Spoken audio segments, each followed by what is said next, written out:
to be. Okay, I think we might be good to go here. Let me just refresh my screen. It's Wednesday. Have a special topic for all of you today. Yes, there we are. Let me mute that so we're not getting disturbed. Okay, beautiful, beautiful. It is Wednesday. And I think for much of the country, it is pretty freaking hot. If you're in the US, it's definitely going to be a hot day here today. And this is going to be a hot topic for you. As a matter of fact, we are going to take today's Facebook Live and it's going to double as a podcast episode. So you're really getting the early behind the scenes look at what we're talking about today, because the episode's not going to come out for a few weeks. So if you're on YouTube, please subscribe, like, and follow. LinkedIn. If you're on my Facebook wall, please leave a comment. I will circle around. I'm giving the comments in the Facebook group priority today. So today's topic, trust in yourself. Because here's the thing. A lot of people believe that when we achieve a certain goal, when we hit a certain milestone, that suddenly the things that we deal with on a daily basis, be it mindset wise, belief wise, emotionally, we tend to think that those things are going to go away. And those things do not go away. Depending on how we look at our world, and fortunately with most of my followers, my listeners, you're already on this path to self-discovery. So you're probably lessening the impact of not trusting yourself all along the way. As you grow your business, it all depends on how you talk to yourself. The way that we speak to ourselves has a huge impact on whether or not we believe in ourselves, whether or not we trust ourselves. And identity can also play a huge role in whether or not we trust ourselves. For me personally, and the thousands of hours of sessions that I've done with clients, for me personally, when we don't trust ourselves, there is a self-esteem issue, typically, not always, underlying that. If it's not a self-esteem issue, then there's been like one major significant event that set that in motion, the lack of self-trust. However, even in that single event, it's the way that we identify with that event and what we make that event mean that will undermine our self-esteem. So again, it comes back to self-esteem. I am a firm believer that we're all created exactly as we need to be. Either we already have everything that we need, or we can use our resourcefulness and the lessons that we have learned, and we can take that resourcefulness and we can access and tap into what it is that we need, whether it's, relationships, business, whatever. We're just making a blanket statement here. So we're created with everything that we need and the ability to be resourceful, to seek out, to search, to look for the people, the experiences, the knowledge that we need to fill the gap, because, we don't come into this world already knowing everything. We have to learn along the way. We're human. We are going to, I don't even like to say mistakes. We're going to make choices and decisions that don't turn out the way that we like. That's going to happen. We're going to get into relationships that don't turn out the way we expected them to. We're going to make business decisions that, we look back and it's like, God, why did I do that? Most of the time, those things happen because we're coming from a place of emotion, right? We make emotional decisions in business. We obviously make emotional decisions in relationships. And maybe we're not as objective as we need to be, or we simply believe that we have all the information that we need, but we don't have all the information that we need. And we can end up beating up on ourselves over that. And we don't want to beat up on ourselves for that, right? Because we're already created with everything that we need. Because we are this divine creation, we are supported, right? We're created with nothing wrong with us. And I know without a doubt, someone is listening to this right now, either when it's live or it's on the podcast, and you're going to bristle at that when I say that you were created with nothing wrong with you. There's nothing wrong with you. You're absolutely lovable. And it's because you've had experiences in your life that caused you to think and feel differently. That is where we get into believing we can't trust ourselves. That begins to lay the groundwork for feeling as if thinking that we cannot trust ourselves. If you want to go all the way to the core, I mean, if you want to pierce the heart of the matter, when we are in a state of radical self-acceptance, when we unconditionally love ourselves, self-trust is not even a question. Confidence is not even a question. It's just there. Now, does that mean we never make a mistake? No. Does that mean we never look back on something and say, gee, I should have done that differently? What did I not know? What was I not seeing that I should have seen? The difference is that we accept that we're always doing our best. If you truly are always doing your best. Now, sometimes we know we should do things a certain way, right? So maybe let's say you're in business and you're entering into a relationship with somebody for a joint venture. And there's a part of you that you're like, okay, we need to get together some terms. We need to outline it. We need to sign a contract. We need to make sure those roles are very, very clear. But there could be a part of you that is maybe in a hurry. And you're like, you know what? I really trust this person. Everything's going to go well. So instead, you just maybe do an agreement over email. You never do a contract. And you're going back and forth. And then they take all the information that they've given you. And all of a sudden they're like, oh, we don't need the partnership. We have everything we need here. And they actually take everything that you shared with them and they go implement it in their business or in their program. These things happen. So sometimes we can know what we should do and we choose not to do it anyway. No point in beating yourself up over it. If that's something that happens, we just have to take the lesson and move on.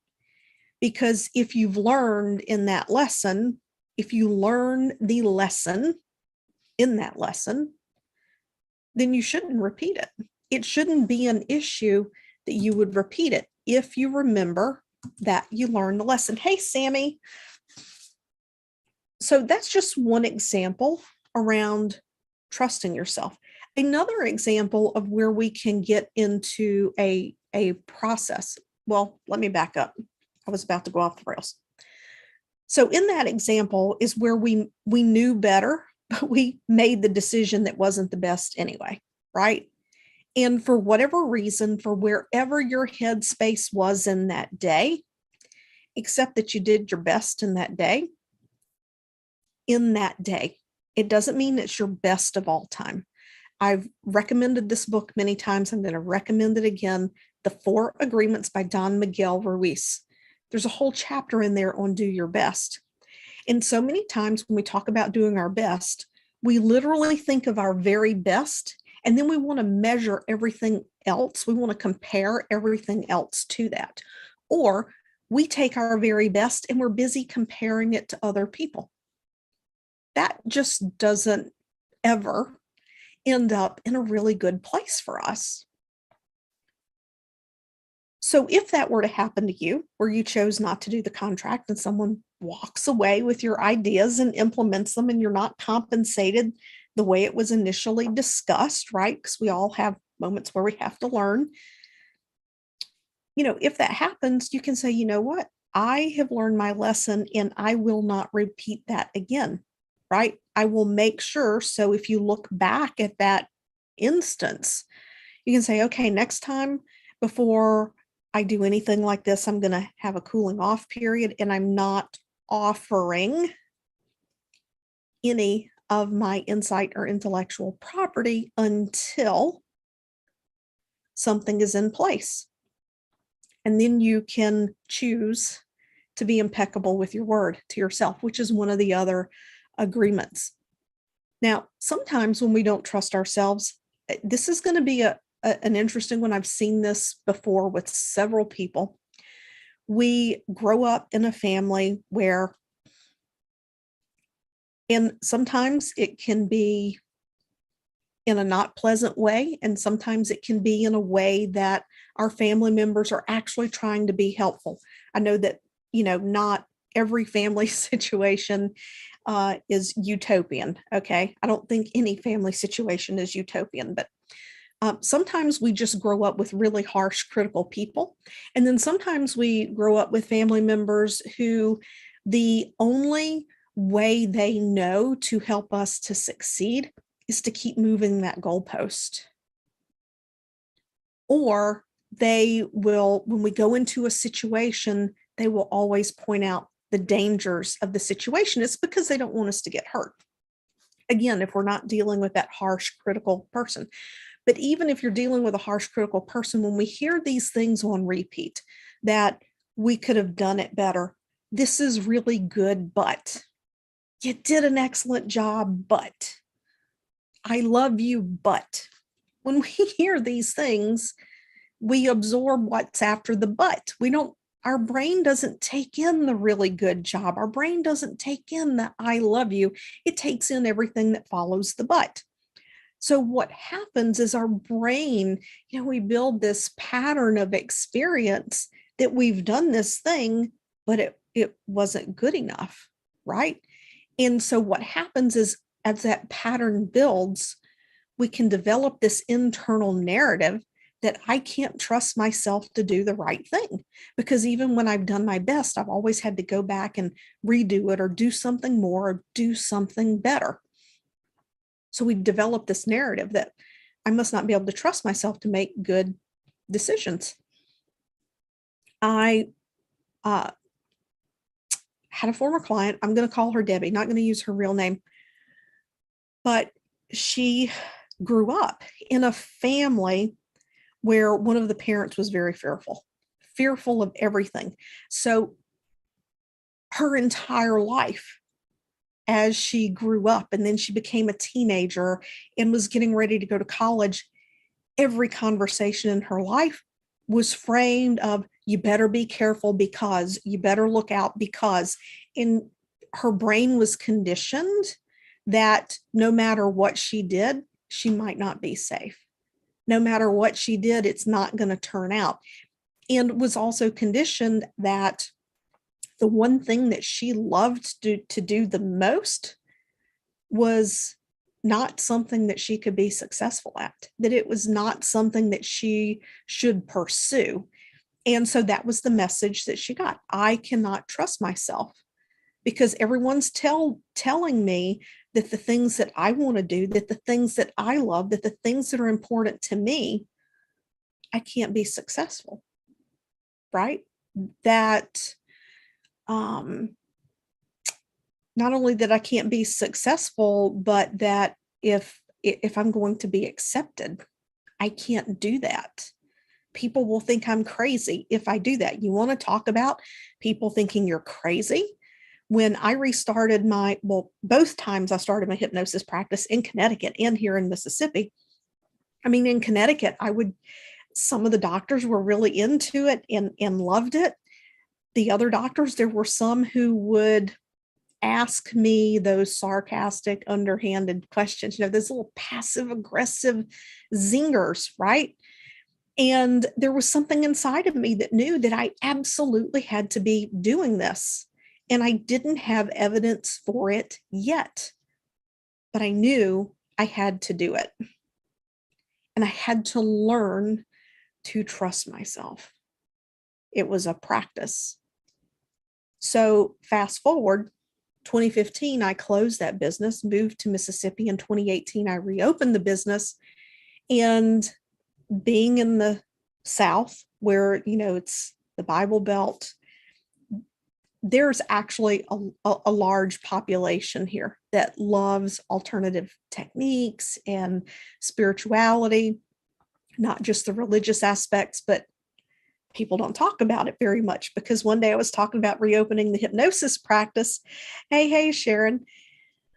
One day when I was talking about opening the hypnosis practice, I was down in radiology. I was giving anesthesia for a CAT scan procedure where the radiologist was, doing his thing. And we were just having conversation while I was monitoring the patient. And I happened to mention I was reopening a hypnosis practice. And people were like, oh, really? Because, hey, if you want people to be intrigued and ask you questions, tell them you're a hypnotist. If you want to scare people off, tell them you're a hypnotist, right?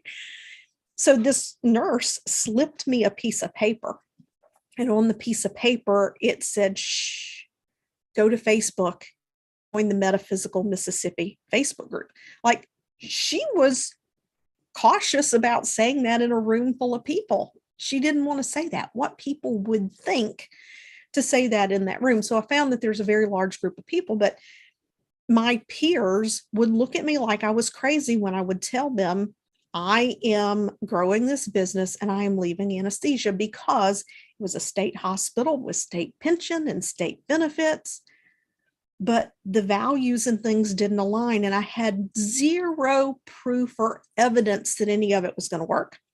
But I had to trust myself to take those steps forward. I had to trust that I would make the best decision in the moment. Now, have I made decisions? It was like, on hindsight, it was like, damn, what did I do that for?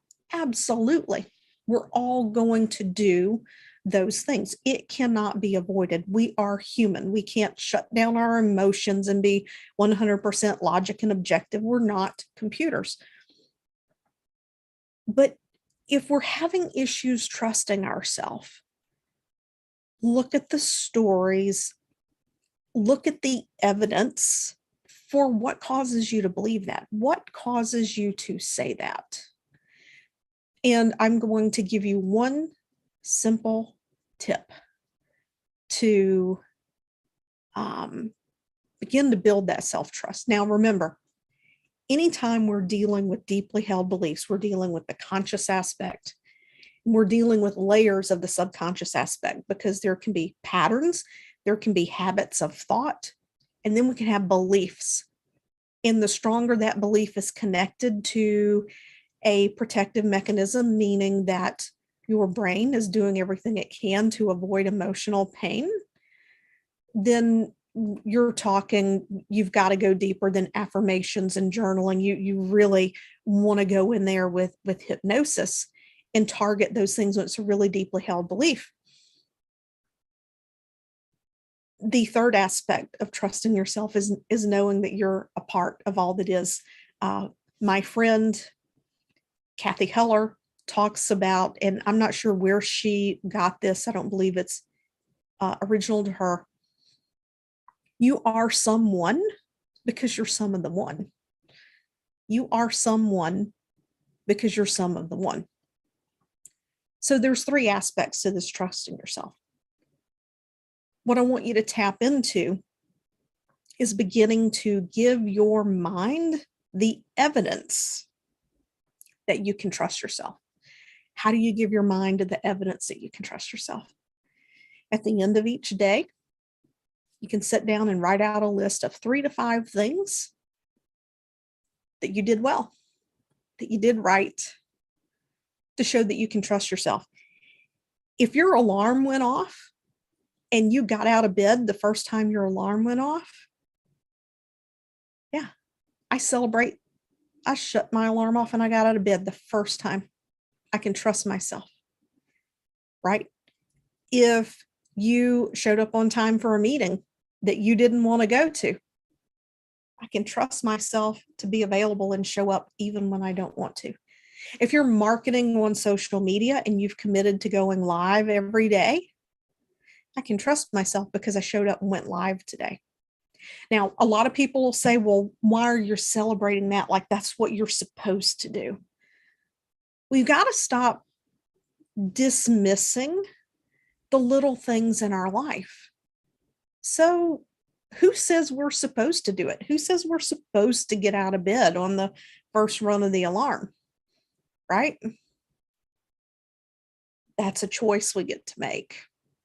We have expectations tied up in that. We have beliefs tied up in that. Now, if you've made a commitment to something and you're not keeping your word to yourself, then what I want you to do is take that celebration of what you're keeping your word to yourself on. Maybe you're being a good parent. Maybe you're nurturing your child's curiosity. Maybe you're creating content. Maybe you're not going live on Facebook, but you're creating other content. You're being consistent. Those things are there. Celebrate what you are doing. I don't care how small it is. You can trust yourself that you haven't used an alarm in 4+ years. I absolutely love that. I don't use an alarm unless I absolutely have to do something at a certain time. I allow myself to wake up naturally because sometimes I feel creative in the evening. So I may stay up later. And for me, late is 10:30. So I'm not one of these people that stays up till midnight, 1, 2 o'clock in the morning working. But someone here in the Facebook group, just for the benefit of people listening to this on the podcast or other channels, they said growing up was like this. I could score 97 on a test, but it wasn't 100. When I scored 100, it was, well, can you do it again? That is exactly the household I grew up in. That is exactly it. I could study my brains out. And if I missed one question, well, why did you miss that question? And it wasn't meant to be negative. It was meant to push me to excel and to achieve. However, subconsciously, it has that impact. When I left Connecticut, I had worked in a GI center. And in that GI center, the last 2 or 3 years I was there, we were seeing more and more teenagers and college age who were having very disruptive digestive symptoms. And we're doing colonoscopies, we're doing EGDs, and there's nothing wrong with these kids for the majority. There was not a physical cause for what they were experiencing. It was all mental and emotional. And this would be kind of the scenario of when I would talk to them and ask them how they're doing, what's going on, how's college, how's school, whatever. And we would just chit chat. And I'm just going to give you an example. I remember this one stood out in my mind very strongly, but I'm going to use it as an example because it's pretty characteristic of what I saw in the community where I gave anesthesia. The kid got up at 5 o'clock in the morning, went to swim practice, came home, had breakfast, got dressed, went to school all day. At the end of the school day, there was another practice. Then they would have to come home, change, and go for something else. Sometimes it might be SAT prep, or it might be yet another sport. Some of these kids were practicing for the same sport twice in one day, or they had a sport, an academic club, and they played an instrument. And then it'd be like, oh, at like 8:30 at night, I get home, I eat dinner, then I do my homework. I'm in bed by 11 o'clock, and then I'm up at 5 o'clock in the morning, and I start all over again. Immense, intense pressure to perform. It was just day in and day out. And I really had such compassion for these kids. And it's not uncommon at all, right? to have those symptoms. And the majority of those kids ended up being diagnosed with IBS. So we can put that pressure on ourselves in our business. We can continue that pressure into the future, into our business, into our relationships. We have a hard time, sitting still. We don't deserve to sit still. It can just look like a lot of things. But so for trusting yourself, that's where you want to start. That is your first best tip to begin to program your mind that you can trust yourself. And that is at the end of the day to acknowledge all of the things that you have done that fulfilled you in your day. If you're new to business, or actually an entrepreneur at any level, because every time we hit they call it new level, new devil. Every time we hit a new level, our identity has to shift, how we show up in our business has to shift, and we're literally in a new place that we have never been before. And things like self-doubt can begin to creep in again. And we're in this space where we do not have evidence that we're going to do well because it's new. How can we have evidence? We can't have evidence that something's going to go well when we haven't even done it before. And, back in June, I was at Kathy Heller's Limitless Retreat. I led a hypnosis for the ladies at her retreat there back in June. And she even shared with the group, and I'll link to this podcast episode, that was an excerpt from the retreat. She even shared with the group a story from our work together where things had gotten to a point where they were so good, right? They were so good. She was in this moment with her daughter, and there was joy and love, and she was in absolute tears. She was in fight or flight. She was in fight or flight. And she was in fight or flight because it did not feel safe for things to feel that good. And I told her, I said, okay, we have to reframe this, right? Because there's no legitimate fear there. And I teach this to my clients. When there's no legitimate fear, and what we're dealing with is the unfamiliar, we have to program our brain that the unfamiliar can be familiar and it can be safe. So to begin telling herself, I am safe to have it this good. So when you want to program in self-trust, it's like, yes, I can trust myself. I make good decisions every day. I make good decisions every day. And then take a moment and recognize those decisions and recognize them as being good decisions. Now, if you make a mistake, don't go pull out the hammer and start beating yourself up.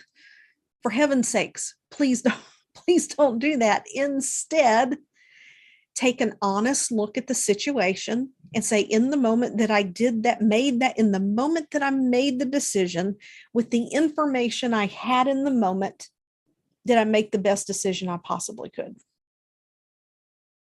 Because hindsight is, there's that saying, hindsight is always 20/20. We can't judge ourselves based off of information we gained in the future, because that's just ridiculous.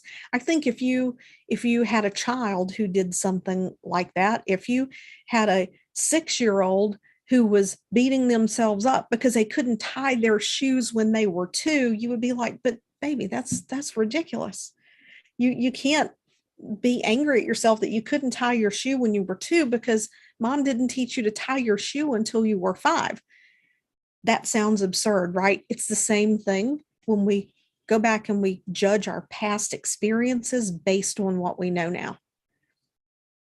So these are some tools to begin trusting yourself more. I know I poured a lot into this. So anyway, if you've enjoyed this, please like, follow, share wherever it is that you're picking it up.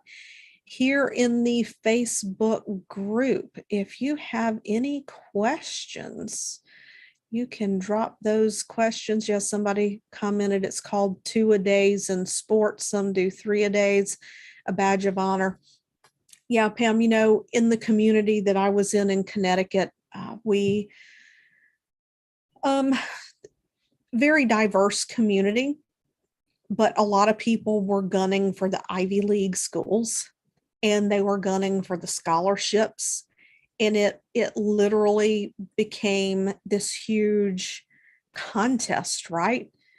Some of them didn't even do it for them. They were doing these sports and all of these extracurriculars just to get admission into some of these schools.